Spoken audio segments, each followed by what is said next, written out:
안녕하세요. 오늘은 연말 기도주일 넷째 날입니다. 오늘은 세 천사의 기별 중에서 셋째 천사의 기별을 중심으로 하나님의 사랑 어린 경고라는 제목을 가지고 살펴보도록 하겠습니다. 먼저 요한계시록 14장에 나와 있는 셋째 천사의 기별을 읽어보도록 하겠습니다.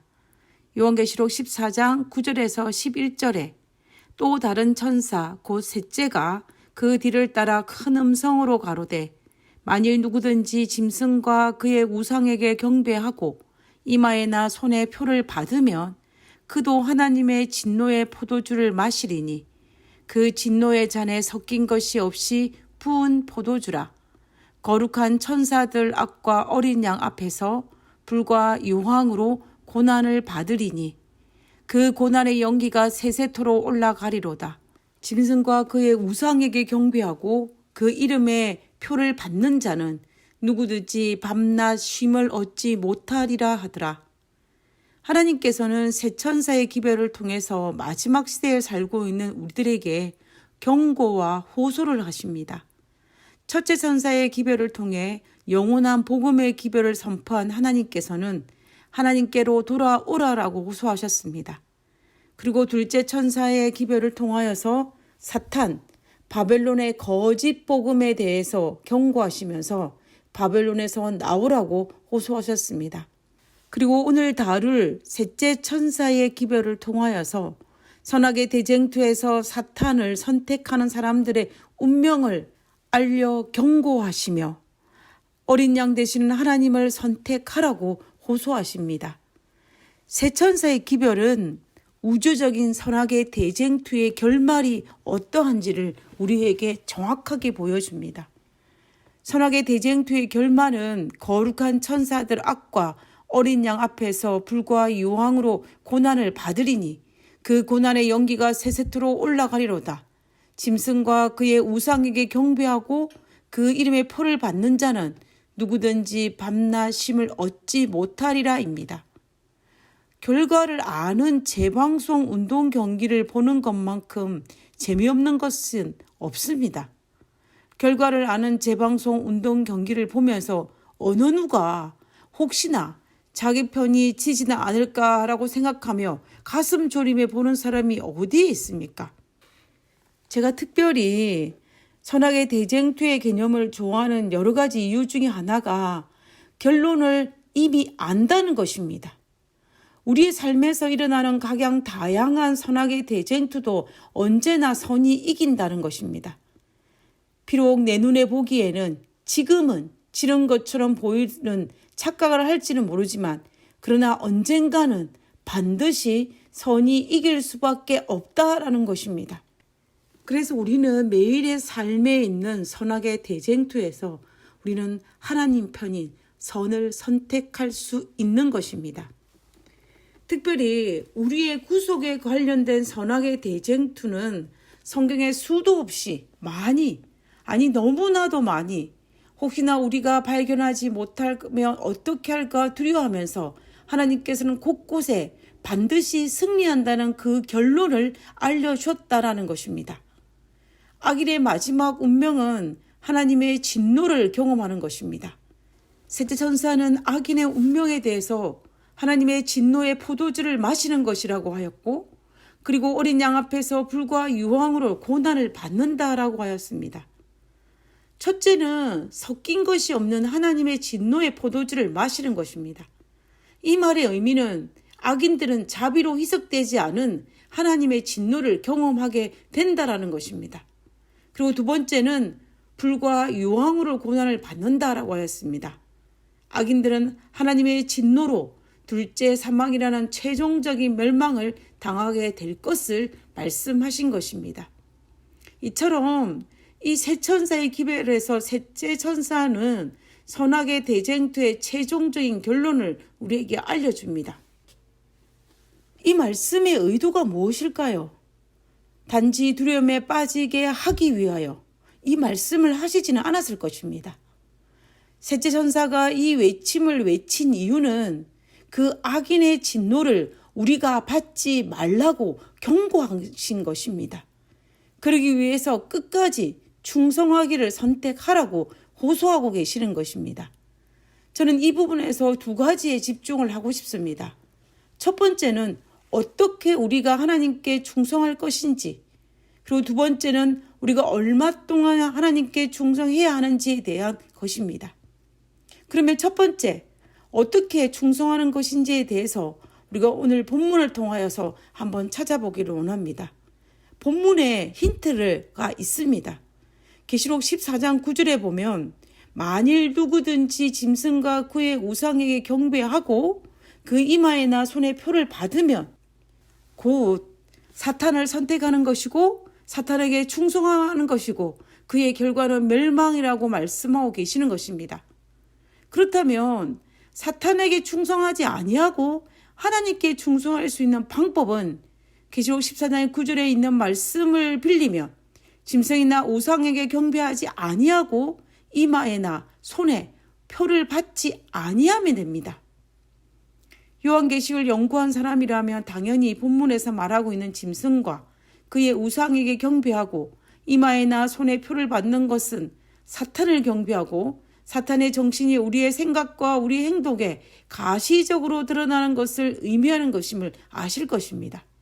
그리고 그 표는 충성하는 대상의 권위를 상징하는 것으로 짐승의 표를 받는다는 것은 당연히 사탄의 권위에 순종하고 사탄의 권위를 인정함에 따른다는 것을 의미할 수밖에 없는 것입니다.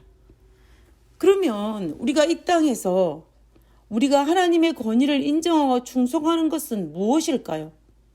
에덴 동산에서 아담과 하와가 하나님께 충성하고 그분의 권위를 인정하는 것은 하나님의 명령을 따라 선악과를 먹지 않는 것입니다. 그리고 출애굽한 이스라엘 백성들이 하나님께 충성하고 그분의 권위를 인정하는 것은 하나님께서 말씀하신 하나님의 율례와 율법을 지키는 것입니다. 그렇다면 오늘 우리가 하나님께 충성하고 하나님의 권위를 인정하는 방법은 당연히 하나님의 율법을 지키는 것입니다. 성경 말씀대로 우리가 가감하지 말고 더하거나 붙이지도 말고 순종하여 따르는 것이 하나님께 충성하는 것이고 하나님의 권위를 인정하는 것입니다. 그러나 반면에 하나님이 아닌 다른 존재가 하나님의 율법에 손을 대어 변개하여 지키기를 강요한다면 우리는 결코 변경된 율법을 지키지 말아야 합니다. 왜냐하면 그것은 하나님이 아닌 다른 존재에 대해서 충성하는 것이고 그 다른 존재의 권위를 인정하는 것이기 때문입니다. 반면에 우리가 변경된 율법을 지키지 아니하고 하나님께서 말씀하신 그 율법을 지킨다면 우리는 하나님께 충성하고 하나님의 권위를 인정하는 것입니다. 우리가 하나님이 아닌 사람이 변경시킨 십계명의 일부인 첫째 계명에 우상을 만들지 말라는 것을 뺀 것과 넷째 계명인 안식일을 기억하여 거룩히 지키라는 계명 대신에 주일을 지키라는 그 계명에 순종하지 못하는 이유가 여기에 있는 것입니다. 하나님께 충성하고 하나님의 권위를 인정하기 위해서입니다. 우리가 신앙생활을 할 때 절대 잊지 말아야 할 것은 바로 하나님의 뜻입니다. 내 뜻이 아니라 하나님의 뜻입니다. 오늘날 우리가 살고 있는 사회는 개인의 의견과 개인의 뜻을 존중하는 풍조가 있습니다. 그러나 그걸 아십니까? 개인의 의견과 개인의 뜻을 존중하는 그 결과는 그 개인이 지게 합니다. 그러나 우리 하나님은 우리에게 우리의 뜻이 아닌 하나님의 뜻에 순종하고 하나님의 권위를 지키라고 명령하셨습니다. 그 결과 우리의 삶에 대한 모든 책임은 하나님이 지시는 것입니다. 그러므로 우리는 우리의 뜻이 아니라 하나님의 뜻을 따라 순종하는 것이 하나님께 충성하는 것이고 하나님께서 우리에게 가장 좋은 것을 주실 수 있는 방법입니다. 그러면 도대체 우리가 하나님께 얼마나 충성을 해야 할까요? 그 대답은 끝까지입니다. 날마다입니다. 누가복음 9장 23절에서 예수님께서 이렇게 말씀하셨습니다. 아무든지 나를 따라오려거든 자기를 부인하고 날마다 제 십자가를 지고 나를 쫓을 것이니라 라고 하였습니다. 날마다 자기를 부인하고 날마다 제 십자가를 지고 날마다 하나님을 쫓으라고 말씀하셨습니다. 우리가 하나님께 충성하는 것은 날마다입니다. 그 말은 다른 말로는 우리가 하나님께 충성하는 것은 끝까지입니다. 우리의 삶에 일어나는 수많은 선악의 대쟁투에서 우리는 날마다 끝까지 하나님께 충성해야 할 것입니다. 그래서 바울은 날마다 죽노라라고 고백하였고 날마다 자아를 죽이며 주께 충성하였다라고 고백하고 있는 것입니다. 신앙을 한다는 것은 단거리 달리기가 아니라 장거리 달리기입니다. 중간에 포기하지도 말고 끈기 있고 부름의 상을 바라보며 믿음을 지키며 바울이 디모데후서 4장 7절에서 고백한 것처럼 내가 선한 싸움을 싸우고 나의 달려갈 길을 마치고 믿음을 지켰다라고 고백할 수 있어야 할 것입니다.